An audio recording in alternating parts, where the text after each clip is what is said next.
especially the people down there at the bottom of the pyramid. That's my gift. I talk to the people directly.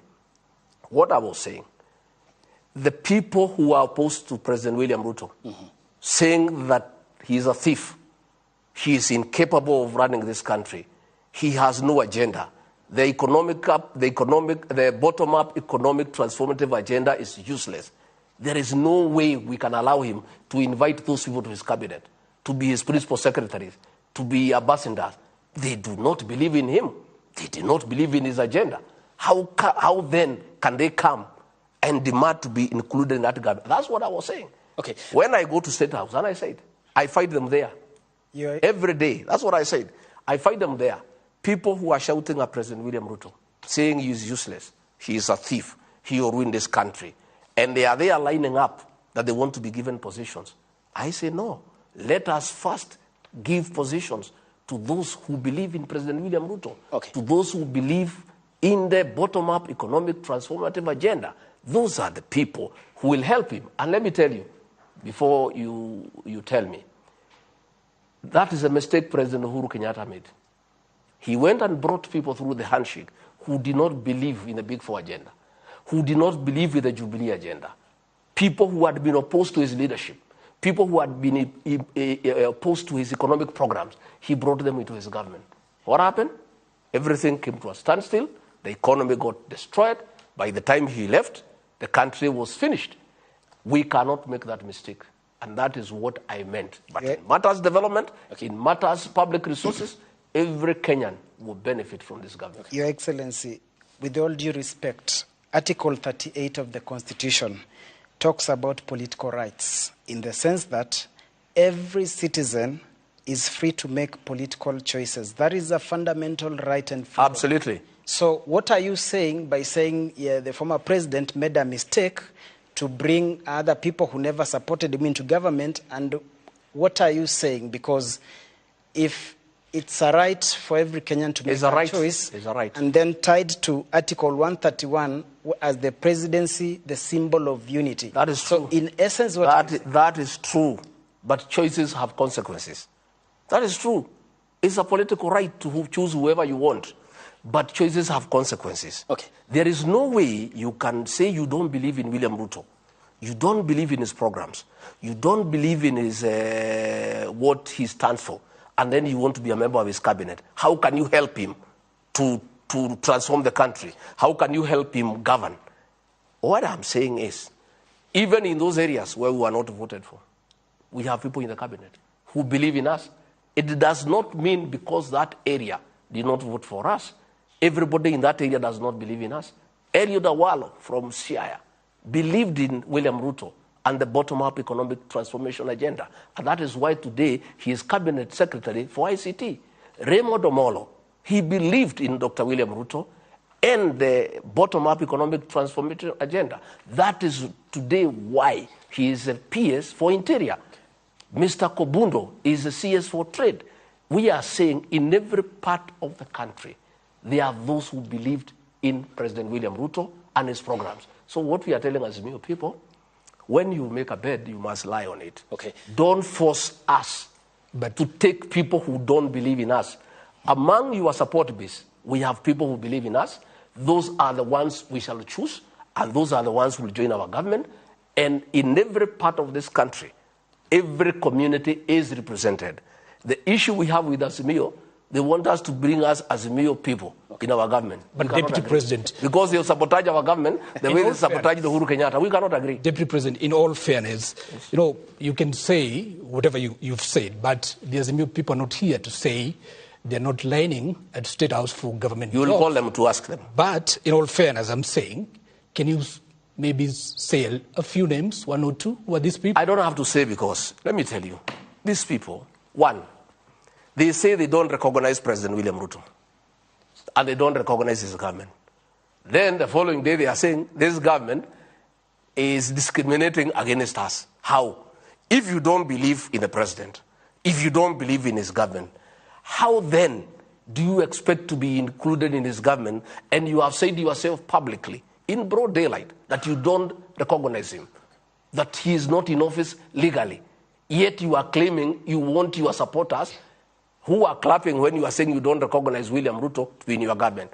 On a further note, when we try to reach out to everybody for national cohesion, for national unity, we hosted members of parliament from ODM, from Luo Nyanza. What happens? They were de-whipped. They were threatened. They were thrown out of meetings. So these people, they are speaking from both sides of the mouth. They are saying on one hand, we want to be included in the government of President William Ruto. On another hand, they are saying we don't recognize President William Ruto. When a few leaders decide that it makes sense to engage the president, to discuss development with him, because the elections are over, they go and have a meeting with the president. The MP for Langata Jalango was thrown out of the meeting. The other 9 MPs are under siege. The party leader of ODM is fighting them in every meeting for going to engage with the president. What do these people from Azimio want from us? One, they say they don't recognize us. On the other hand, they want to be part of government. When we say, okay, come, we talk, they discipline the people who have come to speak to us. What are we supposed to do? Okay, Excellency, and just as we wrap up on this, there are two contrasting issues here. You have talked about the masses and the people who you said are lining up at State House looking for opportunities in government. I mean, the Constitution only recognizes Kenyans as one. There are no primary or secondary Kenyans. Two, during your oath of office on the 13th of September, you said that you will administer this country as the deputy president without fear, favor, or ill will. There is the aspect of qualification, competence, hard work, and meritocracy. I mean, when you describe the country as a shareholding company, figuratively you said, this is so inferior to the position of the Constitution that establishes this country as a constitutional democracy. This coming from the deputy president, isn't it appalling that you said the Kenya is more or less a shareholding company? There's nothing appalling. It depends on the way you look at it. The people I was speaking to are more than happy. I spoke today in Tharaka. It was thunderous reception. They associate with those comments. That is the political reality of this country. Move away from theory. Governments all over the world come with their own people when they form government. And they don't go to look outside there. They look from among people they know. People who believe in what they stand for. As deputy president, I took an oath of office to serve the whole country. That is why I spent 3 days in Luo Nyanza. I was in Siaya. I was in Homa Bay. I was in Kisumu. But that does not mean for me to look national. I get somebody who was abusing President William Ruto, saying that he is not capable, that he has no idea how to run the country, and bring him into his government so that he comes and sabotage the government from within. I am saying, once bitten, twice shy. President Uhuru Kenyatta made that mistake.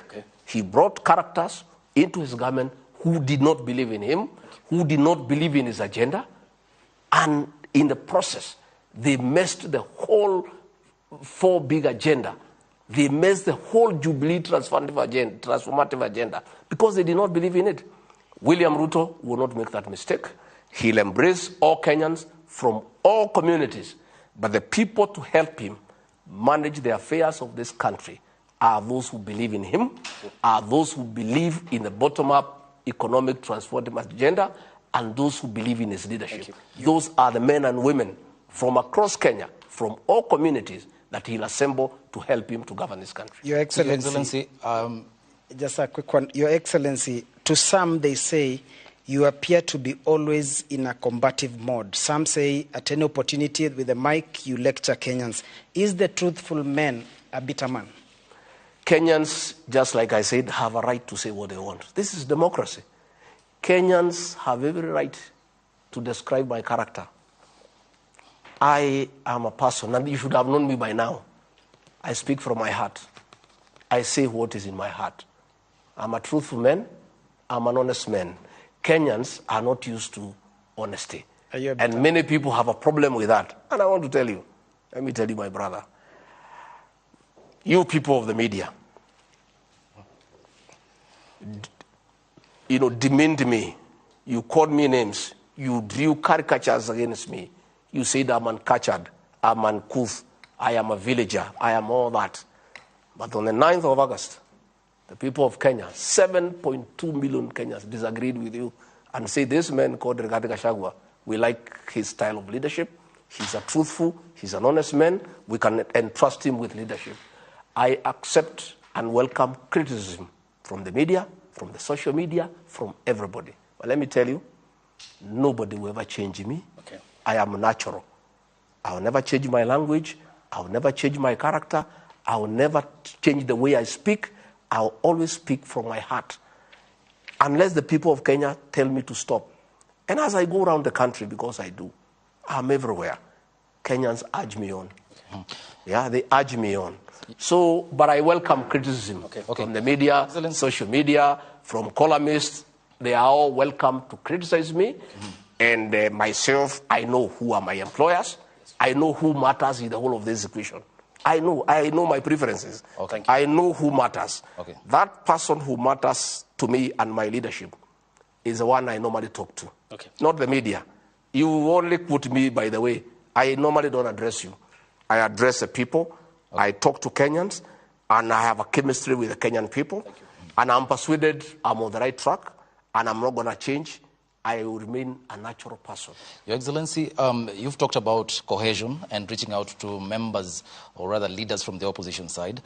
You've said that you invited some ODM MPs in Parliament, and later on they were de-whipped. What criteria did you use? Did you just cherry-pick, or you issued the invites to everyone, including the party leader, ODM leader, Raila Odinga? We talk to those who want to talk to us. People reach out. We have talked to Jubilee. They reached us out. We said, welcome. Those LDM members of Parliament reached out to us. We said, welcome. We are willing to engage with anybody who has an idea on how we can improve our economy, on how we can make this country better, on how we can improve the living standards of our people. The doors of President William Ruto are open. My doors are open. You have seen, I embrace leaders like Honorable Kanini Kega, who used to abuse me and say that I should go to prison in Nyeri so that the locals can be bringing me uji. But I embraced him because he reached out. We are not bitter with anybody. What people mistake with bitterness is the truth. You know, many people do not want to hear the truth. When I said in Kasarani that we inherited a dilapidated economy, people thought that I'm bitter with President Uhuru Kenyatta. I was just simply being honest. When I said we got empty coffers, I was simply being honest. People mistake honesty with bitterness. Okay. We harbor no bitterness. We have come in, Jubilee people are with us, ODM people are with us. We have taken action against nobody. We have not used the criminal justice system to hunt anybody. We are open. We are saying, come, we talk, we work together, we are willing, we have no problem with anybody. Na matamshi yako kuhusiana na kukaribisha viongozi wote, na ya kwamba kama serikali ya Kenya Kwanza mko tayari kuzungumza na kiongozi kutoka upande wote, na tumeshuhudia wengi wakija pale State House ambapo wamezungumza na rais. Je, ni dalili ya handshake? Na vile vile kama Kenya Kwanza unaweza ukasema sasa hivi ya kwamba hauna machungu na wale viongozi ambao wakati wa kampeni walikuwa hawaungi mkono upande wa Kenya Kwanza? I have no bitterness with anybody. Honorable Kanini Kega used all sorts of insults against me. He was instrumental in my problems. He's the one who was working with Uhuru Kenyatta to persecute me. But when he reached me out, I'm a leader, and the elections are over. I told Kanini Kega, come, we work together. I am willing to talk to anybody who wants to talk to us. And we are talking to many people. Some come during the day, others come at night, depending on how they look at things. I'll continue to talk to leaders at night. We'll continue to talk to leaders during the day. And those who are willing to talk to us, we are ready. President William Ruto and I are Christians. We are not vengeful. We have no bitterness against anybody. All we are saying is that we must be truthful. If that truth cuts somebody, so be it. There's nothing we can do about it. You know, sometimes when we speak the truth, you think we are against so-and-so or we are bitter. We have no bitterness with anybody. We are good people. We've got a big heart. We want to embrace everybody. Let us come and build this country together. On that bit, Mr. Deputy President, someone would argue that you people, even after you were sworn in, you said you want a strong opposition. But here today, your party, UDA, is looking for, to cut MPs from ODM and Azimio and other parties, including Jubilee Party, are you not weakening the same opposition? You said you want a strong opposition. We are not quoting anybody, they are quoting us. What do you want us to do when they come to us? When Jubilee MPs want to see the president, he is the president of Kenya, including those Jubilee characters, he is their president. He is the father figure of this country. When they come knocking, our doors are open. We will not lock anybody out. In fact, we believe in very strong opposition. In fact, the problems of this country began with a handshake when we killed the opposition and got involved in a mongrel of a government. You don't know who is opposition and who is government. And there was no check and balance. And theft and plunder of resources started from that day. The president has recommended to the National Assembly various amendments to the Constitution to create the office of the leader of official opposition so that whoever is there has a platform, a legal platform, to go to the National Assembly funded by the state with vehicles, with support staff, with research staffers to provide effective oversight on government. We have no intention whatsoever to muscle the opposition. We actually want to strengthen the opposition. And that's why we are saying we have no need for handshake. And by the way, there will be no handshake with anybody. If those people want to talk to us on matters development, we are ready. But them coming to join government, no. We want the opposition to remain strong. We want them to agree with our people in the National Assembly. They agree and amend the Constitution, create the office of the leader of official opposition by law so that he gets resources, so that he gets support to provide oversight of a government. A strong opposition is a good thing for any country. And we want a strong opposition. On that bit, your new Sec-Gen of UDA, Clifford Malala, is on record saying that you as a party, UDA, you want other parties, affiliate parties in Kenya Kwanza to fold. Do you still hold that thought? That even ANC, the other parties, including PA, including Ford Kenya, do you still want them to fold? That is Malala's idea of making UDA as a strong party. Cleo Malala is a very energetic young leader, and I really have a lot of time for him. When President William Ruto and I and our National Executive Council decided to pick him to be the Secretary General of UDA, is because we really appreciated his qualities, his energy, his passion and vigor. And that is what we need for a party. Probably his style is a little bit different. I have discussed with him. We don't want to coerce anybody to fold up. That is not necessary. He can make an invitation for people to fold up and join UDA. They don't have to.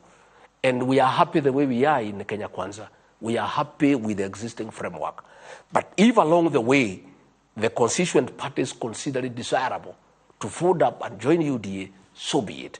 If they want to remain independent within the Kenya Kwanza framework, so be it. Okay. So it was just Malala's way of bringing energy into the party. And the president and I have told him to proceed, to market the party, to make it very vigorous, to make it very, very active. But we don't want to coerce anybody. Anybody, if ANC want to come and fold up, fair enough. If they don't want, fair enough. We just proceed. Okay, Excellency. Before we proceed to the next topic, which is of concern to the Kenyan people, the cost of living and the economy, which Eric will be starting us off. One final question on governance. And one of the premise upon which your government was formed, and you told the Kenyan people this is a listening government, is the aspect of the rule of law and constitutionalism. You were recently in Nakuru County in defiance of a court order. Why? I was not in defiance of any court order because none had been served on me. Okay, let me just cut you. This was in relation to the recalling of Peter Mwanzo, the former Nakuru County commander, who was in Nakuru County to Vigilance House. And you said you went there knowingly that these people are not going anywhere. That's what you said. I quote you verbatim. I've come here with iron sheets, food, and 10,000 for each of the family evicted. The county commander has been removed. Two quick questions there. Why did you defy a court order? And was the former county commander recalled to Vigilance House by that directive that you made in Nakuru County? I did not defy any court order because none was served on me. You defy a court order if it has been served on you. Let me say the following. We are a country of the rule of law. We are a country that obeys court orders. There was no court order, as far as I'm concerned. Okay, were you issued with a court order? No, I have not been issued. You were not party, though. So there were two parties in court. Yeah, listen. Okay, let me finish. Allow me to get the... Yeah, I know what you are saying. Okay. I'm explaining. Okay, but you are not party. That court order did not direct the police commander to oversee the destruction of property.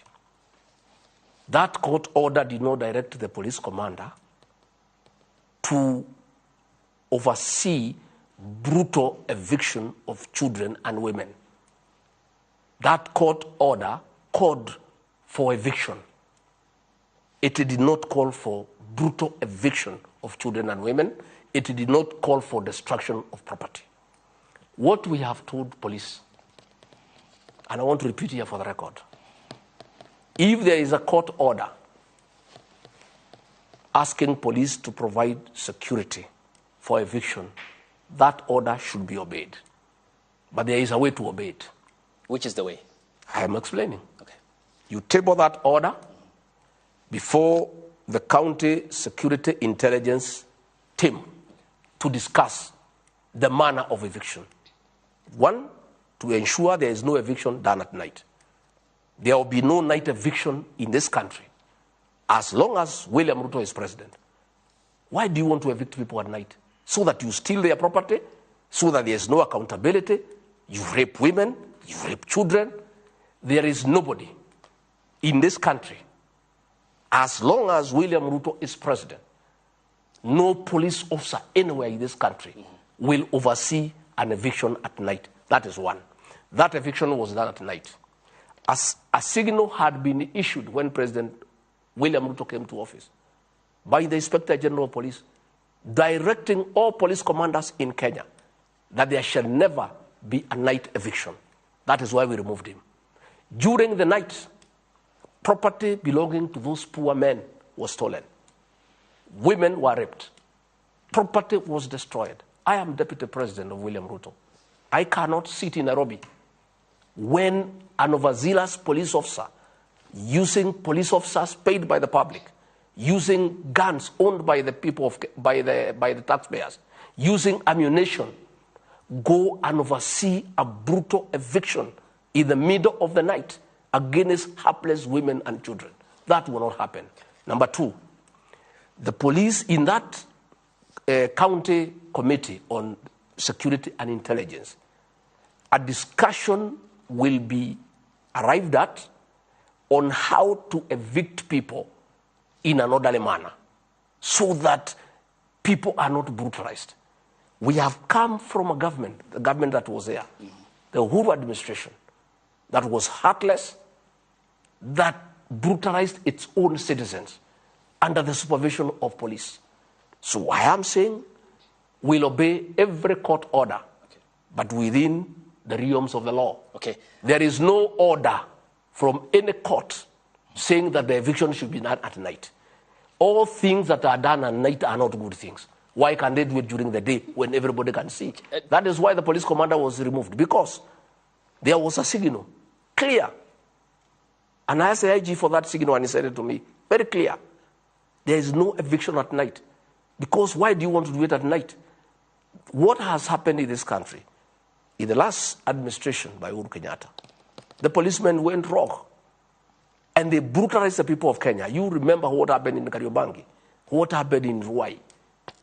Kenyans were brutalized during COVID, when there are floods, when it's raining, under the watch of policemen. I am saying that will not happen, and that is why I went to Subukia to apologize to those people that our own government, a government they elected to office on the platform of not allowing brutal evictions, had actually supervised brutal eviction against the people of Kenya. Just on yes or no aspect, because still to quote you verbatim, you said any police commander should notify the County Security Committee and Intelligence before executing any orders for eviction. If evictions have to be done for whatever reason, even with court order, it has to be discussed by the County Security Committee. We have instructed the Attorney General to review the case. If that court order then and the evictions as per the order happened during the day, will you defy the court order? Nobody, the court order will be obeyed, but its implementation will be done according to our rules. Thank you. Yes, sorry. Just on that, and very briefly, before we move on to the next topic of discussion, when the Kenya Kwanza administration took over, you said that you're handing the National Police Service its own budget to make it independent. Are you confirming now that the executive still has a hand in how the National Police Service operates? The police service, the National Police Service is independent. We have given the Inspector General financial autonomy. He is now the accounting officer. Okay. He needs no direction from anybody on how to work. But the government also has policies. And the Inspector General of Police has been hired by President William Ruto. Mm-hmm. President William Ruto has a manifesto. He has a covenant with the people of Kenya. One of the things that we agreed with the people of Kenya is that there will be no brutal evictions at night. When President William Ruto hired Japheth Koome as IG, he made it very clear to him on what had been agreed on with the people of Kenya. And before he took the job, he agreed that the policies that had been agreed on in matters policing will be observed. Okay. And let me tell you, we have a very, very professional Inspector General of Police, Japheth Koome. We have a very professional CS for Interior, Professor Kindiki. Other than that one isolated incident, we have not had any other. And that is very good. Okay. You know, since we came in, today is 6 months, since we were sworn in. 7 months. On the 13th. I think it's 6. We were sworn in on 13th of September. 13th September. So I think it's 6 months today. We have not had any violation of what we agreed with the Inspector General of Police. And I'm very happy myself. Even when I discussed with the IG on that issue, he dealt with it very fast. And action was taken, and things have been normalized. Thank you. We do not interfere with the way police carry out their operations, but there are certain policies that were a covenant between the people of Kenya and President William Ruto. And all those who have given jobs must adhere to those policies. Fair enough, sir. Let's talk about the cost of living. And one of the things that we have to talk about is the cost of power. And I want to quote the chair of the Presidential Council of Economic Advisors, that is David D. I believe that his position is the official Government of Kenya position. Using his verified Twitter handle, he said on power bills, we have two choices: costly power available 24/7 or cheap power available a few hours a day like South Africa. And he went ahead to say, if you care to peruse our manifesto, you would have noted that cheap power does not feature in our pledges on electricity. But your manifesto actually had promised to lower the cost of electricity in a 3-point plan. Referencing that tweet by David D., I have two questions. When should Kenyans expect the cost of electricity to be lowered? And two, is the government planning to introduce power rationing? First and foremost, David D. is an advisor to the president. He does not pronounce policy. Public policy is pronounced by the president, the deputy president, and the respective cabinet secretary. So I would not want to go into that as far as I'm concerned. If that pronouncement came from the CS Davis Churchill, I'll be able to talk on it. I want to say that the government is concerned about the cost of power. And a lot of things are happening behind the scenes. We are having a problem because of the prolonging drought and the effects of climate change and 5 failed consecutive seasons. All electricity generated through hydro, there's a problem. And in another 2-3 weeks, we'll have a very serious shortage. So the idea has been to expand to geothermal, solar energy, and wind energy, progressively in terms of long-term solutions. Because like the independent power producers are very expensive because they use diesel, and diesel is very expensive. Even in your own home, you have a standby generator, you know how expensive it is. So the government is well-sized that the issue of cost of power is affecting the economy badly because it brings up the cost of manufacturing And that cost of manufacturing due to cost of power is passed to the consumer. So along the way, there are many things going on, which I don't want to delve in at this stage because they are still at the policy level. They are still at a discussion in cabinet. I don't want to diverge what is going on in cabinet. But I want to assure the people of Kenya that there is a big team of men and women, experts on power, who are burning the midnight oil to come up with sources of alternative energy with a view of bringing the cost of power down to boost manufacturing and production. Because as long as the cost of power is up, we will not be able to bring down the cost of living. So it is something that there is a team of men and women who are working day and night. And in the next several weeks, there will be a policy pronouncement on that aspect of what the government intends to do to bring down the cost of power. Is rationing an option on the table? I can't say at this stage. I am hoping we'll not get a South African state where we have to ration. Okay. I hope we'll not be able to get there. I was in South Africa in December, and it's not a very decent way of life. But I am saying that discussion is going on. We need to appraise the situation. What are the water levels? What is the amount of power we can get from the hydro dams? What is it that we can get from geothermal? What is it we can get from solar? What is it we can get from wind? What is it that we can get from across the country, against our overall requirement? And then decisions will be made depending on the deficit. Okay. All right, Mr. Deputy President, looking at the cost of basic commodities such as unga and such commodities, would you say that in the 6 months that you have been in power, you've done enough, the most that you could have done as a government? I think we have done extremely well. When we came in, the cost of unga was between 230 to 250. And at that time, there was a subsidy. Despite the subsidy, which was, which cost the government 8 billion, and which of course was stolen, the unga was 250, between 230 to 250. We have worked very hard. And now unga, depending on where you are buying, is between 170 to 191. As of this afternoon, at Naivas supermarket, it was 178 per 2 kg. And I think coming down to 50 shillings, 45 shillings, without patting ourselves on the back, I think we have done extremely well. And that has been short term. The long term, we decided as a government, and under the wise leadership of President William Ruto, on advice of serious economists, that subsidizing consumption is foolish because it's not sustainable. You cannot subsidize consumption. And the president was well advised, and after analyzing all the advice from all sorts of experts and economists and putting his own thinking into it, decided that the way to go is to subsidize production. And that is why, immediately after coming into office, we set money aside to subsidize the cost of fertilizer. Fertilizer that was going a 50 kg bag at 7,000 is now 3,500. The net effect of that is that the farmers will get a better yield at a lower cost of production. And that benefit will be passed to the consumer.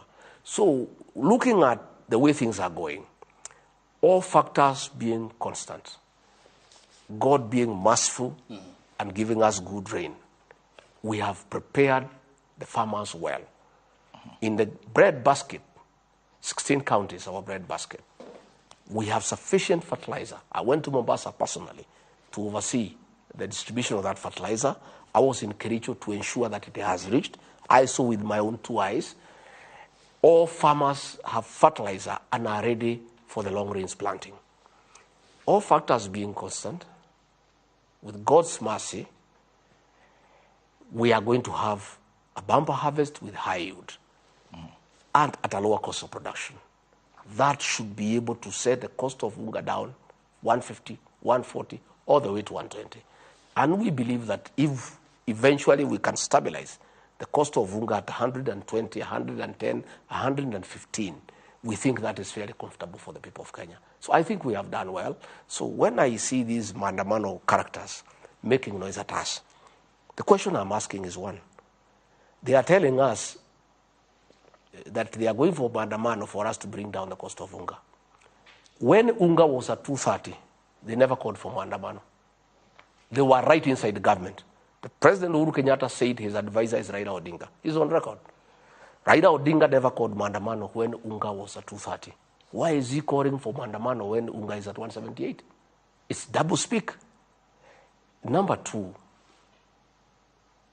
he had an opportunity then as the advisor of President Uhuru Kenyatta without having to go to maandamano. He was part of government. He would have advised his handshake brother on how to bring the cost of unga down. Just how foolish do these people think Kenyans are? These are the same Kenyans who are buying unga between 230 and 250 during the reign of the handshake brothers. There is a new government that has brought unga down by 50 shillings, 45, all the way, up to 178, 175. I think without blowing our own trumpet, I think we are not doing very badly. We are not doing as much as we would have wanted. But telling us to subsidize unga, we are not going to do that because it's not sustainable. It is foolish. In any case, there is no mechanism that is proven to subsidize unga. We have sat down with millers. And I said I'll speak. 4 billion shillings were released from the National Treasury to subsidize unga.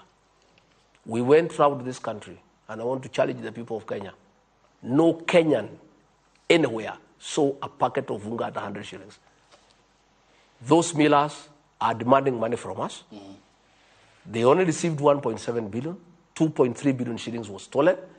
They are saying they did not receive the money, and the money left the National Treasury. We are saying why these people are calling for maandamano to return the unga subsidy is because the network of stealing that money for unga subsidy belongs to them. So they want us to release another 2 billion, which the National Assembly has refused. Deputy President, you had a strategy to reduce the cost of specifically maize. Yes. In January, President William Ruto is on record in Eldoret saying your government has a strategy to import cheap maize, free duty maize, by end of February. And even the CS for Agriculture, Medical and Turi, including Moses Kuria of Trade, they're on record saying it. But now, after the end of, we are now in March, there's no importation of cheap maize. Kenyans were waiting for this. Yes. Where is the maize? It's good you have asked that question. The maize is not available anywhere in the world. The CS for Agriculture and the PS, the Honorable Mithika Linturi, were in Zambia, which produces maize, and there is no maize available. The only maize that is available in South Africa, and we are in competition with Angola and Rwanda for the same maize. The maize in Brazil, bringing it here because of the distance, the cost is too high. We decided as a government that the government is not going to import any maize directly because we don't want corruption. And the government doesn't want to get involved in importation directly because we don't want scandals. We don't want people in government to get into business. We advertise for millers and other people to apply to be given permit to import duty-free maize so that we can bring down the cost of maize flour. Unfortunately, and I'm sorry to tell the people of Kenya, there's no maize almost everywhere in the world. Are you now saying that Kenyans should wait? Listen, I'm just saying it is a difficult situation. It is 2 months ago, almost 3, when we gave people to import maize. And most of those people we gave maize, they are telling us wherever they have gone, they are competing with governments for the same maize. There's a problem of maize availability everywhere in the world. And that is why the president sent Mithika Linturi to discuss on a government-to-government program between the government of Zambia and the government of Kenya. And they have said the earliest they can give us maize is September. So what we are saying is that we are asking, last week, the cabinet approved the importation of another 500,000 metric tons of maize, this time not to freelance importers, but to the millers themselves. And we have sat down with the millers. And they have said that they have established good contacts. And they can pull resources together. Because of economies of scale, they can be able to compete with governments. Because what is happening is that other governments across the world are competing for the same maize. I don't want to portray a very dark future, but I want to say that it is not easy.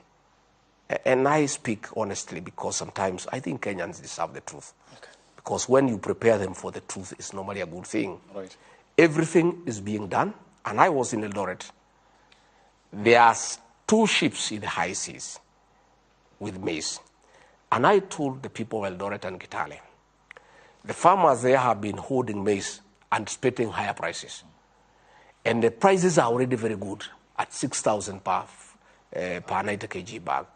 And I did tell the farmers, when these 2 ships arrive in the country and the maize is offloaded into the market, the prices will come down. Please, release your maize. If the farmers in our breadbasket counties, the 16 of them, agree to release the maize that they have, if they can be patriotic Kenyans, to understand that people of Kenya need food, and the maize they are holding is making the prices go up, if they can agree as early as tomorrow to release the maize that they are holding into the market, the prices of unga will come down even to 140.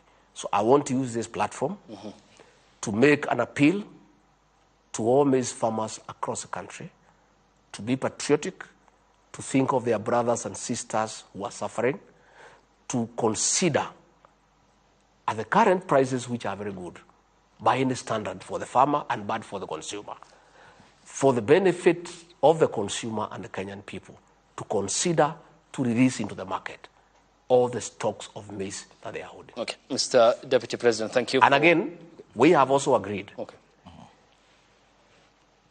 The animal feeds millers are competing with human beings for maize for the animals.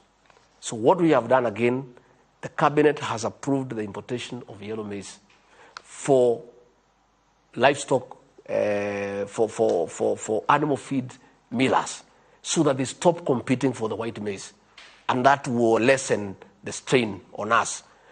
So we are saying the yellow maize that has been approved by government to be imported duty-free for animal feeds, I want to ask the millers, I met them personally, to take advantage of that window, import as much as they can, and produce feeds for the animals. Again, yellow maize, for those who wish, the government does not want to recommend it to anybody to eat yellow maize.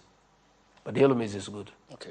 If you go to the supermarket, there is yellow maize, and the price is higher than white maize. It's very nutritious.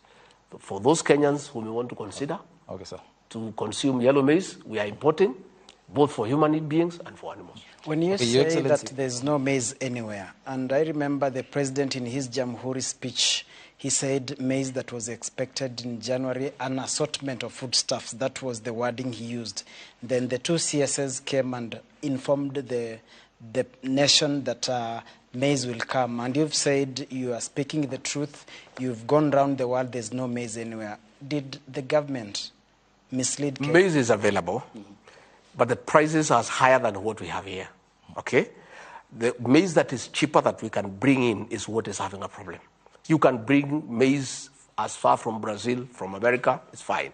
But because of the cost of transportation, when you add the price of maize in America, in Brazil, in Argentina, when you add the cost of transportation, you find that the price will be higher than what we have here, which then defeats the purpose of the importation. So the idea is that we get the millers to join, as they have agreed. There is a lot of maize in South Africa. They pull so that they are able to buy in bulk. Because what is happening in South Africa, they want to sell in bulk. Okay. And the people we have given that importation are not able to buy in bulk. So there is a strategy by giving 500,000 metric tons to the millers to import from South Africa or elsewhere, and that will be able to deal with the problem. Okay, Your Excellency, let me take you back to the issue of fertilizers. And you've mentioned that you were in Mombasa and you're satisfied by the way fertilizer is being distributed. Just a quick research shows we have about 14,000 registered farmers in the fertilizer subsidy program. Only 4,600 currently have received fertilizer. And then there's also the issue of decentralization. A lot of farmers or their representatives that we talk to say that there's the issue of decentralization. Most of them have to travel all the way to Kitale. Yes. And then the fertilizer that they have is the NPK type, but they prefer the DAP to the NPK type. I just want you to address the issue of decentralization and the issue of farmers saying that they have not been involved when it comes to making such crucial decisions. No, we are a responsible government that has done research and done tests on the soil and determined the kind of fertilizer that is required, and that is NPK. DAP has a problem with acidity, and most of the soils in the breadbasket areas are very acidic, and therefore when you put DAP, it does not help the farmer. Mm-hmm. But the farmers have a tradition, and sometimes when you have used DAP all your life, you simply want to continue using DAP. But this government is a responsible government. It has done soil testing and determined that DAP is not the correct type of fertilizer. Okay. But those who wish to buy DAP is available at the normal price in the shops. Okay. But for the subsidized one, it is the one that is recommended by government. Your statistics are not true. We have enough fertilizer everywhere. In fact, what we have done, we have now added the counties of Kisii and Nyamira. Initially, we had Kericho, Bomet, Uasin Gishu, Trans Nzoia, Bungoma, Kakamega, Nakuru, Narok. Mm-hmm. And we have now added Kisii and Nyamira and a bit of Baringo in terms of the areas of Eldama Ravine. What we have agreed with the county governments, they are partnering with the national government, okay, so that they offer the last mile distribution. What we have requested the governors to do, where we have National Cereals and Produce Board depot, the governors, because agriculture is a devolved function, can open many depots and sub-depots in every constituency. And when I was in Uasin Gishu, that matter came, and we discussed with our governor there, Kotimoja, and we agreed. And I think that is going on. So I want also to take this opportunity to speak to all our county governors, wherever they are, and plead with them to fast track and hasten the opening up of sub-depots and mini depots, okay, to take the fertilizer nearer the people so that we save them the cost of transportation, okay, and the bother of leaving their farms to go and queue for fertilizer. But as we speak, I want to confirm that we have sufficient stocks of fertilizer across those counties. And progressively, this is a pilot. It's going to be replicated across the country for other crops, not just maize. Okay, but Excellency, Mr. President, before we transition, you said sufficient fertilizer, but the NCPB in Kitale, Trans Nzoia County, they say they need 400,000 bags of fertilizer. They only received 80,000, a deficit of 320,000. The process is ongoing. They don't even have the facility to stock 400,000. What we have encouraged them to do is dispense as it arrives. And the process is continuous. Every day, and you know the fertilizer we have bought, we have also encouraged, you know, the bagging and the packing to be done in Mombasa, right, so that we can also create employment. So what is happening is that it's a continuous process. The bagging and the labeling is going on in Mombasa. We are using SGR, we are using trucks, and we are dispensing the fertilizer as it comes. But we have sufficient fertilizer for the long range for those counties that deal with the production of our grains. The process is ongoing, yes. This promise of fertilizer started on day one in Kasarani. It's now 6 months. No, but it's fertilizer. It's not a promise. It's going on. April is here now. No. There is the issue of fertilizer is not a promise. It's happening. And I was in Kitale. I distributed fertilizer. I was in Mombasa. Your people are there. The stores are full. The trains are full. In fact, the problem we are having is transportation. The SGR cannot cope with the speed of how we want it done. But the issue of the availability of fertilizer is not an issue. There is sufficient fertilizer in the country. Okay, Excellency, we are into the last 15 minutes, and we now transition to education, and Nancy Okwari will take us through. Well, thank you so much. We can start by talking about the transition to junior secondary school. And it has been marred by parents complaining about congestion in classes, lack of textbooks. And recently, when he appeared before the Senate Committee on Education, the Cabinet Secretary said that 55,000 learners, over 55,000 learners are yet to report to junior secondary school. Would you say that as a country, we are well on course? Well, the CBC is a difficult matter because it was rushed without proper public participation. I remember the former CS for Education, CS Amina Abdallah, had said that we wait for a while. And the then president could hear none of it, and he ordered for it to be rolled out. And as a result, it was rushed. It is a paradigm shift in our education system in terms of the curriculum, in terms of teachers, in terms of physical facilities. The country was not ready. It was rushed. So when we were campaigning, we had a session with all stakeholders in matters education, and they took us through the challenges of CBC. And on assuming office, the first month, President William Ruto established the Presidential Working Party on Educational Reforms. That party, led by Professor Raphael Munavu, has traveled the breadth and width of this country and talked to stakeholders, pupils, teachers, parents, educationists, private owners of schools, and they are in the last stage of compiling a report. But they did submit an interim report to the president because we needed to make certain decisions. Because, there was an exam for the pupils in Standard 6, and they needed to know what is their future. And the report that came to the president, and the president concurred, the recommendation by the people of Kenya through the Presidential Working Party on Educational Reforms was that junior secondary school be domiciled in primary schools. And that decision has been made. Already, there is a crisis. The crisis would have been tenfold had we proceeded on the initial plan of those young boys and girls going to secondary school. Already the parents are having a challenge, even affording the school uniform for the junior secondary school. And the president has directed the Minister for Education to make sure that no child is barred from going to class on an account of not having a uniform for the junior secondary school. So I want to say that there are good elements in CBC, but there is quite a number of issues that require serious reform. So we have agreed as a government, we are not doing away with CBC, but there is going to be tremendous reform. And the situation we are in, it is because the previous administration did not have respect for public participation. They dictated a system without talking to the stakeholders.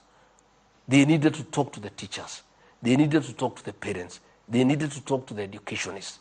And now what has happened is that they have been spoken to, and they have given their views on how to make this system work.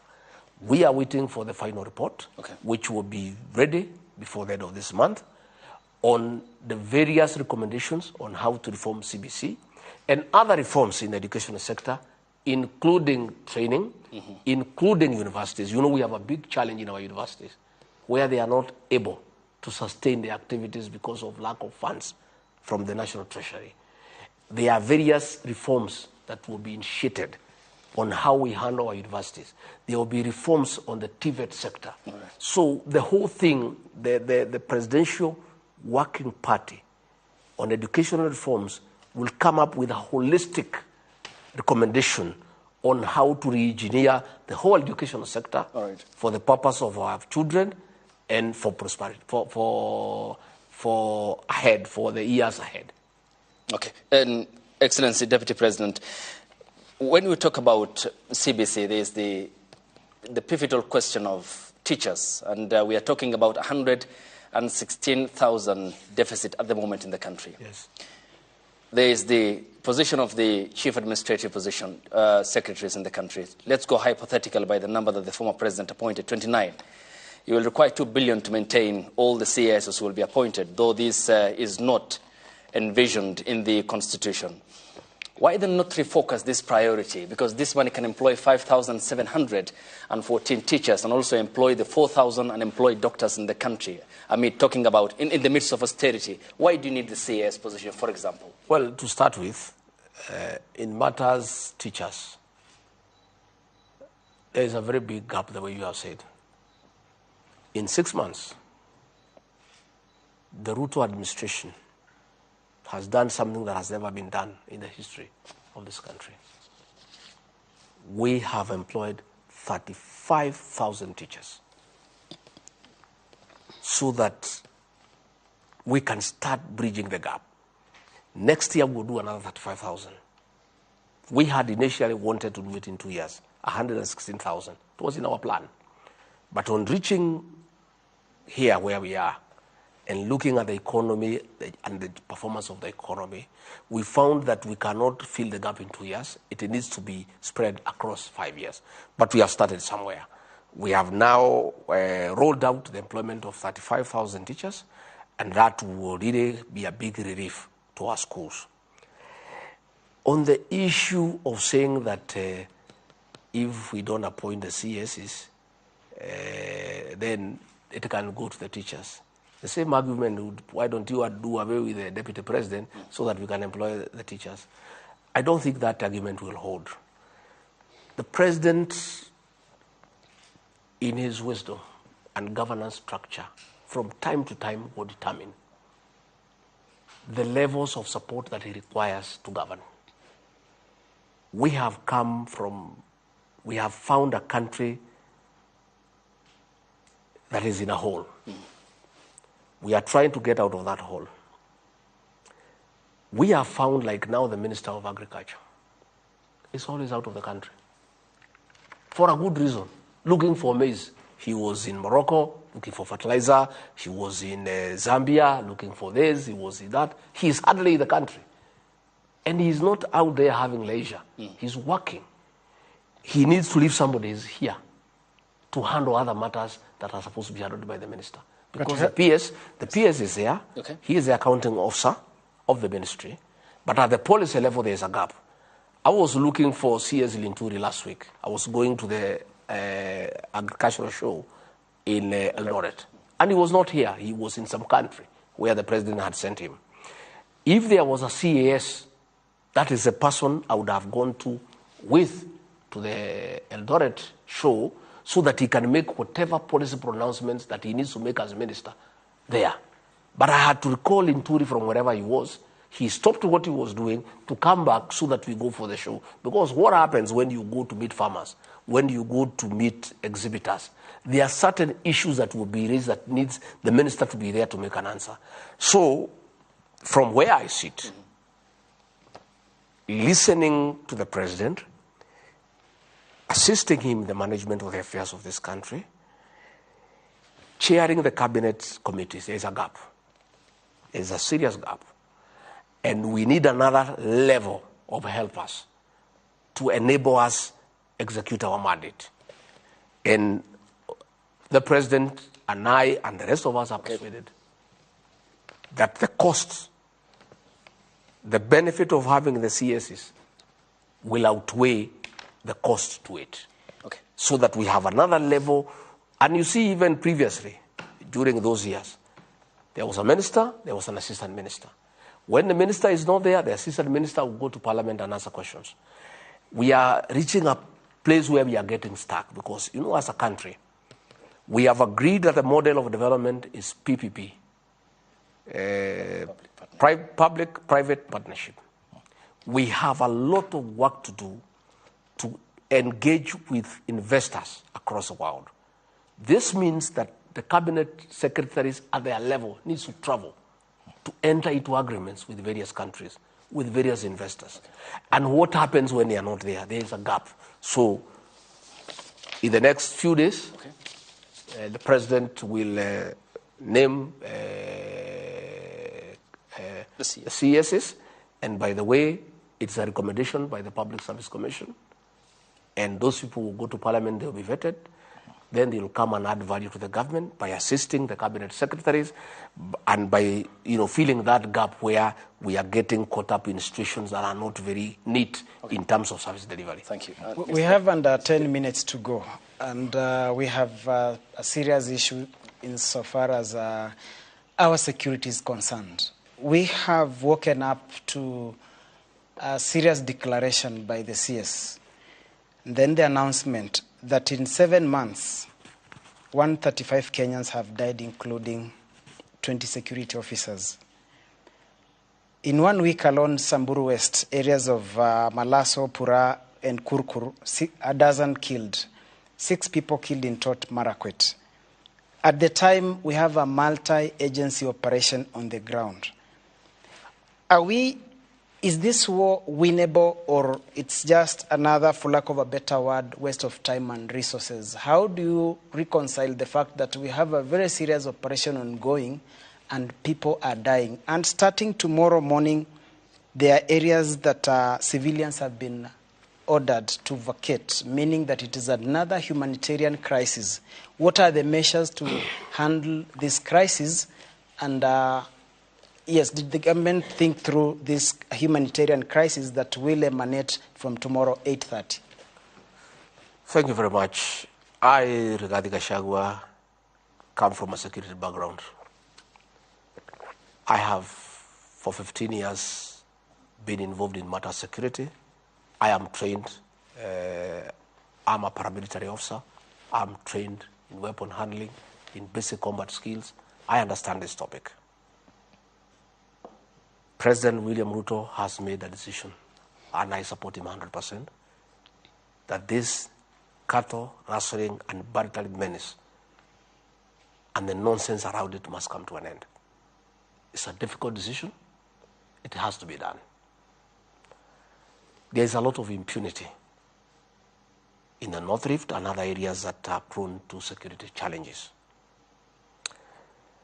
What has happened is that previously, any time an operation is ordered, previous leaders have taken political considerations and stopped the operations. When leaders make noise because of the elections, they stop the operations. So the raiders, the bandits, have been embodied by impunity because they know an operation will be ordered, noise will be made, and it will be stopped. In fact, sometimes they have been sneaking to a neighboring country for a few months, and then they come back. I want to tell the people of Kenya, this operation will go on for 1 month, 6 months, 1 year, 2 years, 3 years, 5 years, whatever it takes until sanity is restored in the North Rift. What has happened is that when we ordered this operation, and the president asked the military to come in to support the IG. And I really want to thank and commend Professor Kithure Kindiki for his leadership in this matter. He's a cool guy. Many people had demeaned him because of his size and height. And he doesn't shout too much and doesn't have too much bravado. But he has planned well. I have listened to him. We have listened to the commanders. They have got a good plan. What has happened is that these bandits in Suguta Valley and other gorges are using women and children as a human shield so that they can stop the security officers from carrying out their work. An order has been given, all those areas where the bandits are, for people to leave, the women and the children, and they have been given a deadline. Those who don't leave, I'm sorry. I'm sorry. They have to leave. These bandits cannot hold the government at ransom anymore. Thank you. We are tired.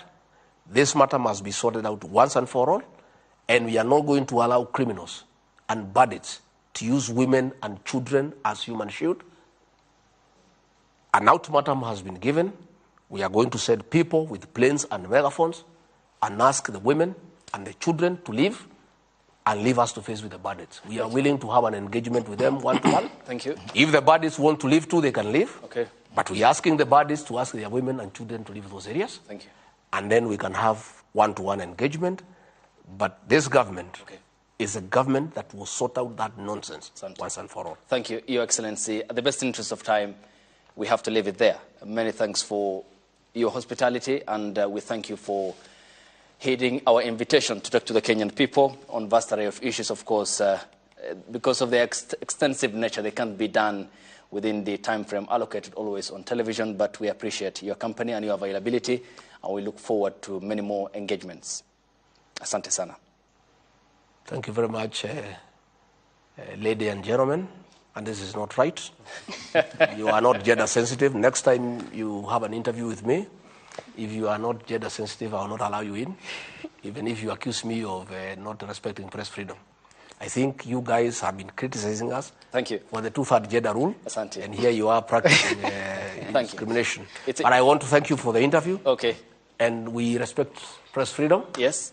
And we ask you to be objective. Well, that is be fair. The surety that Kenyans are waiting for. Asante sana. Thank you so much. To Nanso Kware, my colleague from the Kenya Broadcasting Corporation, Jesse Rogers from KTN News and Standard Group Limited by extension, Duncan Haimba from Nation Media Group, NTV, that is Giverson Minor from K24 and MediaMax, and Eric Monene from TV47 and Radio 47 as well, set for launch tomorrow. And thank you to Your Excellency for your time and company.